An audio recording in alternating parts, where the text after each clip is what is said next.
নমস্কার। আজকে আমরা পড়ব হোম সায়েন্স ক্লাস 10 এর এনআইএস বোর্ডের হোম সায়েন্স সাবজেক্ট কোড 216। আমরা আগের ভিডিওগুলোতে চ্যাপ্টার 1, 2 এগুলো ডিসকাস করা আছে।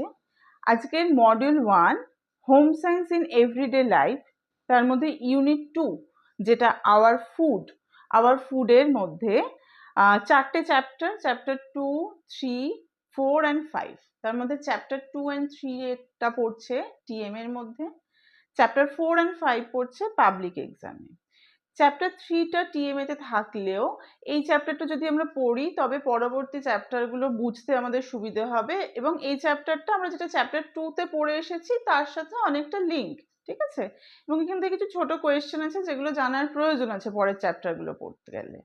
চ্যাপ্টার 3টার নাম হচ্ছে ফুড গ্রুপস। ওকে, তো ফুড গ্রুপসটা নিয়ে আমরা আজকে আলোচনা করব। এই যে ইউনিট 2 থেকে টোটাল 15 মার্কসের কিন্তু কোয়েশ্চেন আসবে, এবং ফুড অ্যান্ড নিউট্রিশনের এই যে গ্রুপটা, এখান থেকে কোয়েশ্চেনগুলো শর্ট কোয়েশ্চেনগুলো মনে রাখতে হবে।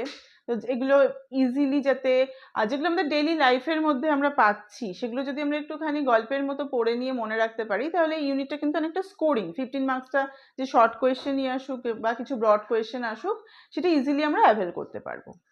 আচ্ছা, ফুড গ্রুপসের মধ্যে আমাদের প্রথমে যেটা জানতে হবে, আমরা প্রিভিয়াস চ্যাপ্টারে অলরেডি পড়েছি যে কোন নিউট্রিয়েন্টস থেকে আমরা কোন ধরনের ফুড আইটেমস পাচ্ছি, তো সেটাকে আমরা ফুড গ্রুপসের মধ্যে ক্লাসিফাই করতে পারি। ফুড গ্রুপস কাকে বলছে সেটা ডেফিনেশনটাকে আমরা জেনে নিই। A food group consist of a number of food items sharing some common characteristics, অর্থাৎ একই ক্যারেক্টারিস্টিক্স বহন করছে এই ধরনের ফুড আইটেমস গুলোকে আমরা এক একটা সেপারেট ফুড গ্রুপসের মধ্যে ভাগ করতে পারি। আগের চ্যাপ্টারে আমরা অলরেডি কোন ফুড গ্রুপস থেকে আমরা কি ধরনের নিউট্রিয়েন্টস কি পাচ্ছি সেটা জেনেছি। এবার সেই পাওয়াটার বেসিসে তাহলে কোন ধরনের ফুড আমাদের শরীরে কোন ধরনের নিউট্রিয়েন্টস প্রোভাইড করছে সেটার বেসিসে যখন আমি ফুডগুলোকে আলাদা আলাদা গ্রুপে ক্লাসিফাই করছি, সেই ক্লাসিফিকেশন সিস্টেমটাকেই বলা হচ্ছে ফুড গ্রুপস। ওকে, নেক্সট হচ্ছে আমাদের এখানে জানতে হবে food ways to classify food groups. আমরা কিভাবে ফুড গ্রুপসগুলোকে ক্লাসিফাই করব। ফার্স্টলি আমরা ক্লাসিফাই করছি on the basis of physiological needs, and secondly আমরা ক্লাসিফাই করছি on the basis of nutrients. Physiological needs বলতে কি, এটা আমাদের শরীরে কি ধরনের কাজ করছে। বইতে টেবিল নাম্বার 3.1 and 3.2তে দেওয়া আছে, এই দুটো টেবিল ভালো করে পড়বে তাহলে এখান থেকে আমরা কিভাবে ক্লাসিফিকেশন দুটো এক্সপ্লেন করা আছে। প্রথম যেটা ফিজিওলজিক্যাল নিডসের বেসিসে বা ফিজিওলজিক্যাল আমাদের কি কি ফাংশন এটা আমাদের বডিতে প্রোভাইড করছে তার বেসিসে আমরা কি কি ফুড গ্রুপগুলোকে ভাগ করতে পারি তিনটে গ্রুপে। একটা হচ্ছে এনার্জি গিভিং ফুড, যেটার মধ্যে কার্বোহাইড্রেট, ফ্যাট এগুলো আসছে। তার মধ্যে কোন ফুড গ্রুপগুলো পড়বে? সিরিয়ালস, ফ্যাটস, সুগারস এগুলো।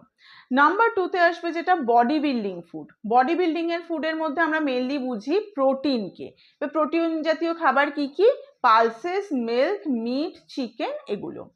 থার্ডলি যেটা রেগুলেটরি অ্যান্ড প্রোটেক্টিভ ফুডস আমরা বলছি, সেটা কোন কোন নিউট্রিয়েন্টসগুলো আসবে এটার মধ্যে? ভিটামিনস অ্যান্ড মিনারেলস আমরা পাবো, এই কাজটা আমাদের শরীরে পারফর্ম করবে। তার জন্য আমাদের কি কি ধরনের ফুড কনজিউম করতে হবে? Fruits and vegetables. ওকে, তাহলে এটা হয়ে গেল ফিজিওলজিক্যাল বেসিসে আমরা কিভাবে ফুড গ্রুপসটাকে ক্লাসিফাই করছি। এটা টেবিল 3.1 বইতে পেয়ে যাবেন।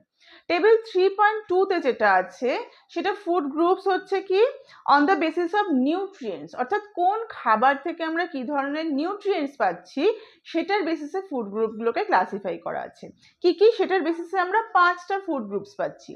ফার্স্টলি হচ্ছে কি cereals, grains and their products. Okay, তার মধ্যে any types of cereals, rice, wheat, ragi, jowar, বাজরা, মেজ এই প্রত্যেকটা আসছে, এবং সেখান থেকে কি কি নিউট্রিয়েন্টস আমরা পাচ্ছি? Carbohydrate, protein, vitamin B, iron, fibre এগুলো। সেকেন্ড হচ্ছে পালসেস অ্যান্ড লিগামস, তার মধ্যে ফুড আইটেমসগুলো যেগুলো আসছে Bengal gram, black gram, green gram etcetera, এর মধ্যে থেকে আমরা carbohydrate, protein, vitamin, iron, fibre এগুলো পাচ্ছি। নেক্সট যে থার্ড গ্রুপটা milk, egg, meat and its products, এখান থেকে আমরা কি কি ফুড পাচ্ছি? Milk and its all products, meat and its all products, chicken, poultry, eggs এগুলো। এর মধ্যে থেকে আমরা এগুলো protein, fat, vitamin A, B, calcium এইগুলো, এই নিউট্রিয়েন্টসগুলো পাচ্ছি। আচ্ছা, না নেক্সট হচ্ছে নাম্বার 4-তে ফ্রুটস অ্যান্ড ভেজিটেবলস ফুড গ্রুপসটা, যেটার মধ্যে all kinds of fruits and vegetables included. Fruits and vegetables থেকে আমরা বেসিক্যালি নিউট্রিয়েন্টস পাই vitamin A, C and fibre. Okay, and lastly number 5-তে হচ্ছে fats and sugar. Fats and সুগারের মধ্যে বাটার, ঘি, যেটা hydrogenated oil, groundnut, mustard oil, coconut oil, এই সমস্ত ফুড আইটেমসগুলো ইনক্লুডেড। এছাড়া সুগার, জ্যাগারি, হানি, ঠিক আছে, ফ্যাটগুলোর মধ্যে থেকে আমরা কার্বোহাইড্রেট অ্যান্ড ফ্যাট এই আইটেমসগুলোর মধ্যে থেকে পাচ্ছি। ওকে, এটা হয়ে গেল জেনারেল ফুড গ্রুপসের ধারণা। তাহলে এটা জানলে শুধুমাত্র পরীক্ষার জন্য না, রেগুলার লাইফে আমাদের কিভাবে খাওয়া দাওয়া করা উচিত, কোন গ্রুপস থেকে কতটা কনজিউম করা উচিত, এই আইডিয়াটাও কিন্তু আমাদের কাছে থাকবে। ঠিক আছে, এবং এখান থেকে শর্ট কোয়েশ্চেনের জন্য আমরা প্রিপারেশন করতে পারবো। নেক্সট যেটা ক্যারেক্টারিস্টিক্স অফ ফুড গ্রুপস, এই প্রত্যেকটা ফুড গ্রুপসে আমি যেটা টেবিলের শর্ট ফর্মে আমরা পড়ে নেব, টেবিল 3.1 and 3.2-তে সেটাকে ইলাবোরেটলি এক্সপ্লেন করা আছে এবং কিছুটা সেটা আমরা প্রিভিয়াস চ্যাপ্টারেও পড়ে রেখেছি। প্রত্যেকটা ফুড গ্রুপস থেকে তাহলে আমরা কি কি ধরনের, যে আমরা on the basis of nutrients যে 5টা ফুড গ্রুপসে ক্লাসিফাই করলাম, cereals, grains and their products, pulses and legumes, milk and meat and their products, fruits and vegetables, fats and sugar, এই প্রত্যেকটাতে যেটা টেবিলে দেওয়া আছে সেটাই এক্সপ্লেন করা আছে। এগুলো এই গ্রুপসগুলোর মধ্যে কি কি ফুড আইটেম ইনক্লুডেড অ্যান্ড এখান থেকে আমরা কি কি নিউট্রিয়েন্টস পাচ্ছি। ওকে, নেক্সট যে কনসেপ্টটা আমাদের এখানে পড়তে হবে, তাহলে যখন আমাদের ভালোভাবে আইডিয়া হয়ে গেল যে ফুড গ্রুপস কাকে বলছে, সেখান থেকে কি ধরনের নিউট্রিয়েন্টস পাচ্ছি এবং কোন গ্রুপসের মধ্যে কোন ফুড আইটেমটা ইনক্লুডেড, নেক্সট আমাদের জানতে হবে হোয়াট ইজ ফুড এক্সচেঞ্জ। এটা কোয়েশ্চেনে আসে, উইথ অ্যান এক্সাম্পল আমাদের ফুড এক্সচেঞ্জটাকে ডেসক্রাইব করতে হবে। ফুড এক্সচেঞ্জ আমরা কাকে বলতে পারি, যখন আমরা একই ফুড গ্রুপের মধ্যে একটা ফুড আইটেমকে আরেকটা ফুড আইটেম দিয়ে রিপ্লেস করছি, that is known as food exchange. এটার উদ্দেশ্যটা কি, আমরা কোন অবজেক্টিভ এটা করি, যাতে আমাদের নিউট্রিশনাল ইনটেকটা এক থাকে, কিন্তু অনেক সময় পার্সন টু পার্সন এটা ভ্যারি করে, কেউ পার্টিকুলার একটা ফুড আইটেম হয়তো কনজিউম করতে পারে না, তখন তাকে সেম ফুড গ্রুপের আমাদের নিউট্রিয়েন্টসটা তো পেতে হবে, তার জন্য অ্যানাদার ফুড আইটেমস দিয়ে আমরা সেটাকে রিপ্লেস করি, এটাকে বলা হচ্ছে তাহলে ফুড এক্সচেঞ্জ। একটা এক্সাম্পল যদি আমি ধরি, ধরো কেউ ব্রেকফাস্টে 1 গ্লাস দুধ খাচ্ছে, ঠিক আছে, পার্সন এ ব্রেকফাস্টে 1 গ্লাস দুধ খাচ্ছে, পার্সন বি হয়তো দুধ খেতে পারে না, অনেকের ল্যাকটোজ ইনটলারেন্স থাকে, তার ক্ষেত্রে সে খেতে পারছে না, দুধটা কনজিউম করতে পারে না, তখন তারা কি করছে, দুধের কোনো প্রোডাক্ট না খেয়ে সে যদি সেটাকে অন্যভাবে সেটাকে চিজ ফর্মে খাচ্ছে, ঠিক আছে, তাহলে দুধটাকেই সেটা আমরা অন্য ফর্মে খাচ্ছি, বাট মিল্কের নিউট্রিয়েন্টসটা সে পাচ্ছে, ঠিক আছে, বা কার্ড ফর্মে খাচ্ছে, তখন হয়তো সেটাকে কনজিউম করতে পারছে। ঠিক আছে, তাহলে আমরা কিভাবে বলতে পারি, সে মিল্ক গ্রুপেরই একটা আইটেমকে যখন আরেকটা আইটেম দিয়ে রিপ্লেস করলো, সেটাকে আমরা বললাম ফুড এক্সচেঞ্জ। বা কেউ হয়তো রুটি না খেয়ে তার বদলে ভাত খেলো কি পোহা খেলো, দুটোই কিন্তু আমরা সিরিয়াস ফুড আইটেমস দিয়ে রিপ্লেস করা হলো। তাহলে একটা ফুড আইটেমকে যখন আমি সেম গ্রুপের আরেকটা ফুড আইটেম দিয়ে রিপ্লেস করছি, সেটাকে বলা হচ্ছে ফুড এক্সচেঞ্জ। এটাকে সুন্দরভাবে তোমরা একটা এক্সাম্পল দিয়ে বোঝাতে পারবে। নেক্সট আমরা এখানে কি পড়বো, pyramid of food groups. Pyramid of food groups আমরা কিভাবে তৈরি করি, এটা প্র্যাকটিক্যালের মধ্যেও আছে, তোমাদেরকে খুব সুন্দর বইতে একটা পিরামিডের মাধ্যমে এটাকে এক্সপ্লেন করা আছে, যখন হোম সায়েন্সের প্র্যাকটিক্যাল খাতা রেডি করতে হবে, যখন সেখানে একটা প্র্যাকটিক্যাল চ্যাপ্টারে ওইটা থাকে। কিভাবে পিরামিডস আমরা কি জানি, যে সে পিরামিডের শেপটা সবাই জানা আছে, এটা ট্রায়াঙ্গুলার শেপ, যার বেসটা কিন্তু অনেকটা বড় থাকে এবং যত আমরা ওপর দিকে যেতে চাইছি এটা সরু হয়ে যায়। আমরা এটা কিভাবে এখানে পিরামিড অফ ফুড আইটেমস আমরা কিভাবে প্রিপেয়ার করি, যে ফুড আইটেমসগুলো আমরা অনেকটা বেশি পরিমাণে কনজিউম করি বা কনজিউম করা আমাদের শরীরের জন্য নেসেসারি, সেটাকে যদি আমি বেসে রাখি একটা পিরামিডের, তাহলে এবং তারপর যেগুলো আস্তে আস্তে আরো কম কনজিউম করা আমাদের শরীরের জন্য প্রয়োজন, সেইভাবে যদি এটাকে সাজাই, তাহলে একটা পিরামিড শেপ ফর্ম করবে। যেমন কি প্রথমে যদি cereals and its products, cereals, pulses, legumes, এগুলোকে যদি আমরা রাখি, তাহলে এটা আমরা সব থেকে বেশি পরিমাণে আমরা কনজিউম করি, তাই তো? আমরা যখন ভাত খাই বা রুটি খাই, নিশ্চয়ই ভাতের পরিমাণ বা রুটির পরিমাণটা বেশি থাকে।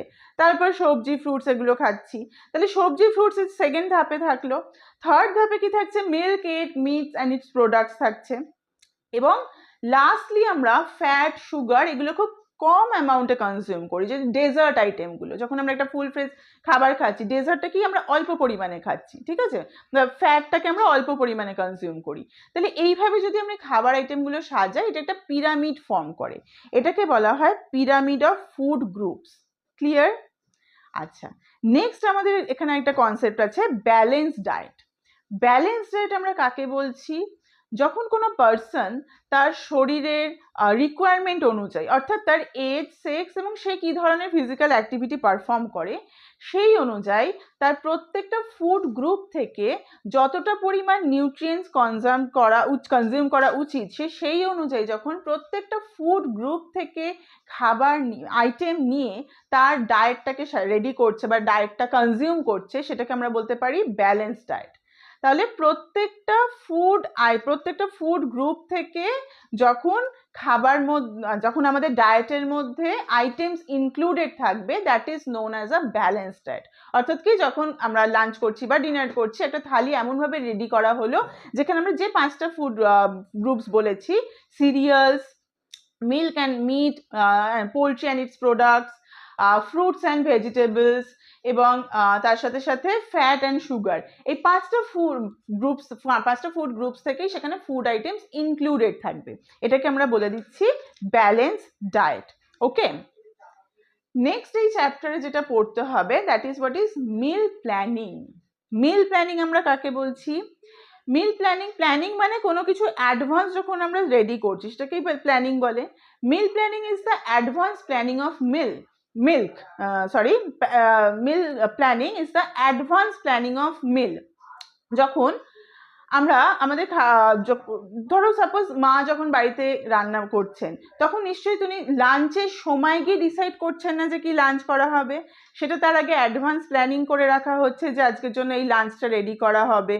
কি যখন ব্রেকফাস্ট করা হচ্ছে, সেটা ব্রেকফাস্ট রেডি করবেন, সেটা প্রিভিয়াস ডে নাইটে কিন্তু ওনার একটা ক্যালকুলেশন করা থাকে যে যা যা অ্যাভেলেবেল রিসোর্স আছে সেই অনুযায়ী এবং বাড়ির পার্সনদের চাহিদা অনুযায়ী আমরা পরের দিন এই ফুড আইটেমটা অ্যাজ আ ব্রেকফাস্ট রেডি করতে পারি। তাহলে অ্যাডভান্স আমাদের অ্যাভেলেবেল রিসোর্স অনুযায়ী when we plan advance about the meal, that is known as meal planning। এবং এই মিল প্ল্যানিংটা এটা কিছু এটার জন্য মিল প্ল্যানিংটা কিন্তু করাটা এত ইজি না, তার জন্য কিছু স্কিল রিকোয়ারমেন্ট দরকার। অর্থাৎ কি, আমি প্রথমত কি করতে হবে যে যারা বাড়ির মেম্বার তাদের প্রত্যেকের এজ এবং সেক্স অনুযায়ী তাদেরকে প্ল্যানিং করে রাখতে হবে। তার জন্য কিছু কি স্কিল রাখতে হবে, যে লেফট ওভার ফুড আইটেমসগুলো তাকে যাতে সে প্রপারলি ইউটিলাইজ করতে পারে, ঠিক আছে। এই স্কিলগুলো যদি তার মধ্যে থাকে, তাহলে কোনো মানুষ কিন্তু খুব চটজলদি সহজে অ্যাডভান্স প্ল্যানিং করে ফেলতে পারবে। আচ্ছা, ভ্যারাইটি অফ একটা আইটেম দিয়ে ভ্যারাইটি অফ ফুড আইটেমস তৈরি করা, এবং যেটা কিন্তু অ্যাভেলেবল ইজিলি অ্যান্ড ফ্রেশ, তার সাথে সাথে নিউট্রিশনাল রিকোয়ারমেন্টটা ফুলফিল করার নলেজটা থাকতে হবে। প্ল্যানিং, প্রবলেম সলভিং, অর্থাৎ কিছু যদি তার কাছে রেডি না থাকে, সেটা যাতে সে যতটুকু জিনিস তার হাতের কাছে অ্যাভেলেবেল রিসোর্স আছে সেই অনুযায়ী করতে হবে। এবং যেগুলো নষ্ট হয়ে যাবে খুব তাড়াতাড়ি, সেই ফুড আইটেমসগুলোকে যাতে তারা ইজিলি ইউজ করে ফেলতে পারেন। তাহলে যখন মিল প্ল্যানিং একজন পার্সন করছেন বাড়িতে, তখন তার কিছু স্কিল দরকার। সেই স্কিলগুলোকে যদি এই স্কিলগুলো যদি প্রপারলি তিনি ইউটিলাইজ করতে পারেন, তাহলে তিনি খুব সহজেই অ্যাডভান্স প্ল্যানিং অফ মিল করে ফেলতে পারবেন। এবার এই মিল প্ল্যানিং করার জন্য কি ফ্যাক্টরস এফেক্ট করে, what are the factors affecting meal planning. আমরা যখন একটা অ্যাজ এ পার্সন আমরা আমাদের ফ্যামিলির জন্য মিল প্ল্যানিং করব, তখন আমাদের কি কি বিষয় মাথায় রাখতে হবে। কি কি বিষয়? প্রথম হচ্ছে কি এজ, অর্থাৎ আমাদের ফ্যামিলি মেম্বাররা যারা আছে তাদের এজ কীরকম। যদি কোনো ল্যাকটেটিং মাদার থাকে, তার জন্য একটা মিল প্ল্যানিং থাকতে হবে, ঠিক আছে। যদি একদম সেই ছোট বেবির জন্য মিল প্ল্যানিং এক ধরনের থাকতে হবে। বয়স্ক মানুষ থাকে যাদেরকে আমরা কি সফট খাবার দিতে হবে তাদেরকে, যে কারণ যাদের দাঁত নেই তারা তো চিবিয়ে খেতে পারবে না, তাহলে সফট খাবার যদি দিই তাহলে তারা ইজিলি সেটা চিবিং করে খেয়ে ফেলতে পারবে। বাচ্চাদের ক্ষেত্রেও তাই। এবং যেটা তাদের ইজিলি ডাইজেস্ট করতে পারবে। আবার যদি মিডল এজের পার্সনরা থাকে, অ্যাডোলেসেন্ট পিরিয়ডে ছেলেমেয়েরা থাকে, তাদের কি হয় ক্যালোরি রিকোয়ারমেন্ট অনেকটা বেশি থাকছে, তাহলে তাদের নিউট্রিশনাল রিকোয়ারমেন্ট অনুযায়ী আমরা তাদেরকে কিন্তু হেভি মিল দিতে হবে। এবং নেক্সট আসছে যেটা সেক্স, একটা সমবয়সী যদি একটা অ্যাডোলেসেন্ট ছেলে মেয়ে আছে বাড়িতে, একটা ছেলে যতটা পরিমাণে ক্যালোরি কনজিউম করবে একটা মেয়ে তার থেকে কম কনজিউম করবে। তাহলে আমি যদি যদি একটা ছেলের অনুযায়ী খাবার করি তাহলে সেটা ওয়েস্টেজ অফ ফুড হবে। আবার যদি মেয়ের রিকোয়ারমেন্ট অনুযায়ী করি তাহলে দেন সেটা কিন্তু আবার কম পড়ে যাবে টু দ্য মেল পার্সন। তাহলে মেল অ্যান্ড ফিমেল রেশিও কি আছে প্রত্যেকটা এজে, সেটাও কিন্তু একটা ফ্যাক্টর। তাহলে এজ অ্যান্ড সেক্স এই দুটো ফ্যাক্টর হলো। নেক্সট হচ্ছে কি সিজনাল অ্যাভেবিলিটি, অর্থাৎ কোন সময়তে দাঁড়িয়ে আমি মিল প্ল্যানিংটা করছি, সেটা সামার না উইন্টার, কোন সময়, সেই সময় কি ধরনের ভেজিটেবলস পাওয়া যাচ্ছে, কি ধরনের ফ্রুটস পাওয়া যাচ্ছে, সেই অনুযায়ী আমাদের মিল প্ল্যানিংটাকে সাজাতে হবে। ধরো উইন্টারের সময় অনেক ধরনের ভেজিটেবলস, ক্যারট, ক্যাবেজ, এই ধরনের এগুলো অনেক বেশি পাওয়া যাচ্ছে, তাহলে সেই অনুযায়ী আমরা একটা মিল প্ল্যানিং করতে পারবো। আবার গরমকালে গিয়ে সামারের সময় আমরা ক্যাবেজ পারবো না, তাই তো, তাহলে সেই সময় আমি নিশ্চয়ই একটা ফুড আইটেম এমন কিছু তৈরি করবো না যেখানে আমাকে ক্যাবেজটা প্রয়োজন হচ্ছে। আবার যদি ফ্রুটসের ক্ষেত্রেও দেখি, ম্যাঙ্গোটা আমরা কিন্তু আমাদের এখানে সামারের সময় অ্যাভেলেবেল, সেটা উইন্টারের সময় অ্যাভেলেবেল নয়। উইন্টারের সময় যে ফ্রুটসগুলো অ্যাভেলেবেল আমাকে সেগুলো দিয়েই রাখতে হবে আমাদের মিল প্ল্যানিংয়ের মধ্যে। আদারওয়াইজ এখন কি হয়, প্যাকেজিং ফুড আইটেমস আমরা পাই, সেগুলো কনজিউম করা প্রথম কথা ঠিক না, অ্যান্ড সেকেন্ডলি সেগুলো কস্টলি। তো ইকোনমিক ফ্যাক্টরটা তো অবশ্যই একটা কনসিডারেশন, যে ইকোনমিক কনসিডারেশন অনুযায়ী প্রত্যেকের ফ্যামিলির পার্সনদের যেমন এজ সেক্স অনুযায়ী আমরা করব, ইকোনমিক কনসিডারেশনটাও কিন্তু ইম্পর্টেন্ট, যে কতটা কনজিউমিং ক্যাপাসিটি আছে একটা পরিবারে, সেই অনুযায়ী তাদের একটা বাজেটিং থাকবে যে ফুড আইটেমসের জন্য এতটা ইনক্লুডেড থাকবে, সেই অনুযায়ী মিল প্ল্যানিং করতে হবে। আচ্ছা, নেক্সট হচ্ছে কি ওয়েদার, অর্থাৎ কি ধরনের ওয়েদারে মানুষ থাকছে। যদি সেটা উইন্টারের মধ্যে হয় তাহলে উইন্টারের সময় কি হয়, আমাদের ডাইজেস্টিভ সিস্টেমটা অনেক ভালোভাবে কাজ করে, আমাদের body needs more energy during winter time, এবং to maintain the body temperature আমাদের অনেক এনার্জি গিভিং খাবার খেতে হয়। আবার কিন্তু আমরা যদি দেখি, আমরা সামারে যেমন উইন্টারের সময় আমরা একদম পিনাটস এই ধরনের যেগুলো এনার্জি গিভিং ফুড সেগুলো বেশি খাচ্ছি। আবার সামারের সময় কিন্তু আমরা যদি বেশি পরিমাণে এনার্জি গিভিং বা ফ্যাট ফুডগুলোকে কনজিউম করি, আমরা অনেক বেশি আমাদের মধ্যে ল্যাথার্জি চলে আসবে, আমরা অনেক বেশি ফ্যাটিক চলে আসবে, আমরা কাজ করতে পারবো না ভালো করে। তাহলে এই জন্য দেখা যাবে যদি আমরা দেখি যে সিজন অনুযায়ী কিন্তু পাহাড়ের মানুষদের এক ধরনের ডায়েট হয়, আবার সমতলে যারা প্লেন ল্যান্ডে থাকছে, যারা প্লেটো এরিয়ায় থাকছে, তাদের আলাদা ডায়েট হয়, কারণ তাদের সেখানকার ওয়েদার অনুযায়ী তাদের কনজামশন পাওয়ার অ্যাক্টিভিটি আলাদা যেহেতু হয়, তাদের ডায়েটটাও আলাদা হয়। নেক্সট হচ্ছে কি অকুপেশন, অর্থাৎ কোন পার্সন কি ধরনের অ্যাক্টিভিটির সাথে ইনক্লুডেড। অকুপেশন ওয়াইজ যারা ফিজিক্যাল অ্যাক্টিভিটি বেশি করে তাদেরকে সেই ধরনের প্রোটিন বডি বিল্ডিং খাবার সেটা অনেক বেশি প্রয়োজন, ঠিক আছে, যেটা তাদের শারীরিক পরিশ্রমটা করার জন্য তারা এনার্জি পাচ্ছে। অন দি আদার হ্যান্ড আমরা যদি দেখি যাদের ব্রেন অ্যাক্টিভিটি বেশি, যারা বাড়িতে বসে বেশি কাজ করছে, তাদেরও কিন্তু সেই ধরনের, যাতে তাদের ব্রেন ডেভেলপমেন্ট প্রপার হয় সেই ধরনের অ্যাক্টিভিটি খাবার আমাদেরকে দিতে হবে। তাহলে মিল প্ল্যানিং করার সময় তাদেরকে কার্বোহাইড্রেট জাতীয় খাবার, যাদের ফিজিক্যাল অ্যাক্টিভিটি বেশি হচ্ছে তাদের কার্বোহাইড্রেট জাতীয় খাবার বেশি যেমন দিতে হবে, যাদের ব্রেন অ্যাক্টিভিটি বেশি তাদের কার্বোহাইড্রেটটা একটু কম দিয়ে প্রোটিনটা বেশি দিতে হবে তাদের, ঠিক আছে। আচ্ছা, নেক্সট হচ্ছে কি ফিজিওলজিক্যাল নিডস।